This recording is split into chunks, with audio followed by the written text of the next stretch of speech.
پاکستان کے بلوچستان صوبے میں 11 مارچ کو ایک ٹرین ہائی جیک ہوئی جس کا نام جعفر ایکسپریس تھا، جو کوئٹہ سے نکلتی ہے اور اس کی اگلی منزل پشاور تھی۔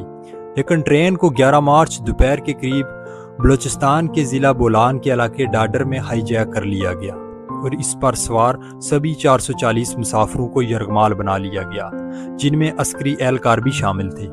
پاکستان آرمی کے مطابق تقریباً 24 گھنٹے گزرنے کے بعد ریسکیو آپریشن مکمل ہو گیا، جس کے نتیجے میں سبھی 33 ہائی جیکر کو ہلاک کرنے کے بعد باقی مسافروں کو بحفاظت ریسکیو کر لیا گیا، اور اس آپریشن کے دوران 25 سیول اور عسکری اہلکار شہید ہوئے۔ اس حملے کی ذمہ داری BLA نامی آرگنائزیشن نے قبول کی ہے۔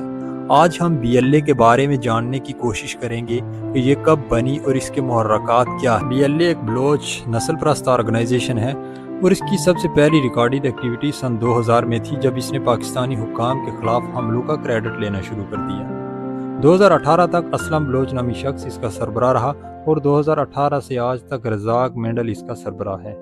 یہ تنظیم پاکستان، افغانستان اور ایران میں ٹھکانے رکھتی ہے۔ 2021 تک قندھار میں اس کا ہیڈ کوارٹر رہا۔ اس کے ایکٹیو ریجنز میں بلوچستان پاکستان اور ایران کے صوبہ سستان اور بلوچستان کے علاقے شامل ہیں۔ اس کا نعرہ بلوچ نیشنلزم، سیپریٹزم اور سیکولرزم تھا، اور یہ خاص کر اپنے اینٹی پنجاب اور اینٹی چائنیز سینٹیمنٹس کے لیے بھی جانی جاتی ہے۔ پاکستان کے مطابق انڈیا اور افغانستان BLA کے سب سے بڑے اسٹیٹ الائز ہیں اور TTP اس کی نان اسٹیٹ الائز ہے۔ پاکستان اور امریکہ سمیت کئی ملکوں نے اس آرگنائزیشن کو ایک ٹیررسٹ آرگنائزیشن ڈکلیئر کیا ہوا ہے۔ BLA کی بنیاد سن 2000 میں رکھی گئی، جبکہ کچھ میڈیا اور تجزیہ نگاروں کی قیاسرائیوں کے مطابق 1973 سے 1977 کے آزاد بلوچ تحریک کی بالی ہی دراصل BLA ہے۔ بعض سورسز کے مطابق KBG کے 2 سابق ایجنٹس، جن کے کوڈ نام میشا اور ساشا ہیں، ان دونوں ایجنٹس نے BLA کی بنیاد رکھی۔ KBG دراصل USSR کی ایک انٹیلیجنس آرگنائزیشن تھی جو اس کے لیے پوری دنیا میں کام کرتی تھی۔ خیال کیا جاتا ہے کہ سوویت یونین کی افغانستان میں موجودگی کے دوران KBG کے ان 2 ایجنٹوں نے اسے بنایا۔ BLA بلوچ اسٹوڈنٹ آرگنائزیشن کے ارد گرد ہی بنائی گئی تھی۔ سوویت یونین کے افغانستان سے جانے کے بعد BLA غائب ہو گیا کیونکہ USSR نے وہاں سے اپنی فنڈنگ واپس لے لی۔ 10 فروری 1973 کو پاکستانی پولیس نے عراقی حکومت کی اجازت کے بغیر اسلام آباد میں عراقی سفارت خانے پر چھاپا مارا، جہاں سے بہت زیادہ تعداد میں اسلحہ برآمد ہوا، اور حکومت کا خیال تھا کہ یہ اسلحہ دراصل بلوچ باغیوں کے لیے تھا۔ 2004 میں BLA نے بلوچستان کا پاکستان سے علیحدگی کی تحریک شروع کی اور بلوچستان میں غیر بلوچ اقلیتوں پر دہشت گردانہ حملے شروع کر دیے۔ 17 اپریل 2006 کو پاکستان نے BLA کو دہشت گرد گروپ ڈکلیئر کر دیا۔ 17 جولائی 2006 کو برطانوی حکومت نے BLA کو دہشت گرد ایکٹ 2000 کے تحت ممنوع گروپ کے طور پر درج کیا، لیکن اس کے باوجود خیر بیار مرجی مشتبہ BLA کمانڈر کو پناہ گزین کے طور پر برطانیہ میں پناہ دی۔ 15 مارچ 2009 کو بلوچ کارکن برہمدہ خان بگٹی، جس پر BLA لیڈر ہونے کا الزام پاکستان نے لگایا، بلوچوں سے مطالبہ کیا کہ وہ غیر بلوچ باشندوں کا بلوچستان میں قتل عام کریں، جس کے نتیجے میں 500 لوگ مارے گئے، اور بعد میں اس کی ذمہ داری بھی BLA نے قبول کر لی۔ گوادر پورٹ کی مخالفت کی وجہ سے گروپ نے 2019 میں کارل کنٹیننٹل چائنیز شہریوں پر حملہ کیا، جس کے نتیجے میں کئی چائنیز شہری اپنی جان سے گئے۔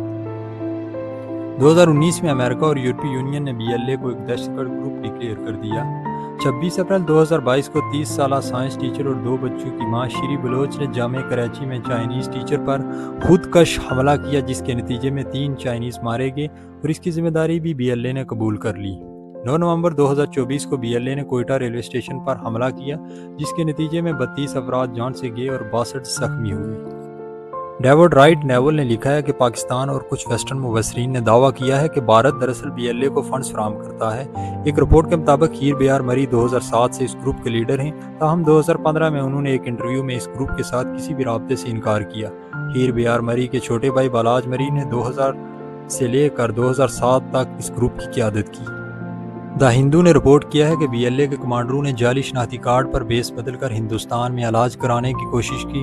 حسدار کا ایک BLA کمانڈر 2017 میں کم از کم 6 ماہ تک دہلی میں گردے کی بیماری کا علاج کراتا رہا۔ ایکسپریس ٹربیون کی رپورٹ کے مطابق ایک اور کمانڈر اسلم بلوچ نے نئی دلی کے ہسپتال میں علاج کرایا۔ پاکستان نے اکثر BLA پر بھارت کی فنڈنگ کا الزام لگایا، جسے بھارت اور BLA دونوں نے مسترد کیا۔ افغانستان نے BLA کی خفیہ حمایت کا اعتراف کیا۔ افغانستان میں قندھار صوبے میں اسلم بلوچ سے اچھو کے نام سے جانا جاتا ہے۔ اس کی ہلاکت کے بعد افغان حکام نے تصدیق کی کہ افغان پولیس چیف عبدالرزاق اچکزئی نے اسلم بلوچ اور دیگر علیحدگی پسندوں کو برسوں اپنے پاس رکھا۔ طلوع نیوز کی رپورٹ کے مطابق اسلم بلوچ 2005 سے افغانستان میں مقیم تھا اور اسی طرح 2007 میں بالاج مری کو افغانستان کے اندر قتل کر دیا گیا۔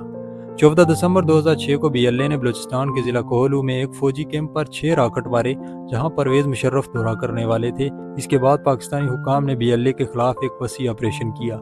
14 جون 2009 کو کلات میں اسکول ٹیچر انور بیگ کو گولی مار کر شہید کر دیا گیا اور اس کے بعد 19 جولائی کو سوئی کے مقام پر 19 پولیس اہلکاروں کو اغوا کر دیا گیا۔ اس کے بعد 2010 میں بلوچستان یونیورسٹی کی ایک خاتون اسسٹنٹ پروفیسر ناظم طالب کا قتل کر دیا گیا اور 14 اگست 2010 کو ہلجی میں 6 مزدوروں کا قتل عام ہوا۔ ان سب کی ذمہ داری BLA نامی ٹیررسٹ آرگنائزیشن نے قبول کر لی۔ اس کے بعد آج تک BLA نے پاکستان کے کئی مقامات پر چھوٹے بڑے حملے کیے جن میں پاکستان سٹاک ایکسچینج کراچی پر حملہ بھی شامل تھا۔ ان چھوٹے بڑے حملوں میں کئی چائنیز شہری بھی اپنی جان سے گئے اور حال ہی میں ٹرین ہائی جیک کی ذمہ داری بھی BLA نے قبول کی جس میں 25 کے قریب سول اور عسکری حکام شہید ہوئے۔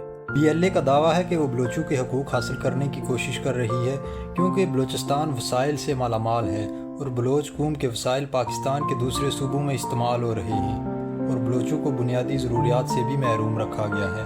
یہ دعویٰ درست بھی ہے لیکن اس کے اصل ذمہ دار تو بلوچ سیاستدان ہیں جو محض اپنی کرسی کے لیے بلوچوں کے حقوق پر کمپرومائز کرتے آئے ہیں، نہ کہ پاکستان کے دوسرے علاقوں میں بسنے والی معصوم عوام جن کو بلوچستان میں BLA کی طرف سے نشانہ بنایا جاتا ہے۔ لیکن یہ کون سا طریقہ ہے کہ آپ اپنے حقوق کے لیے کسی معصوم سے اس کی زندگی چھین لیں جو اس کا بنیادی حق ہے اور سر عام دہشت گردی کرتے پھریں؟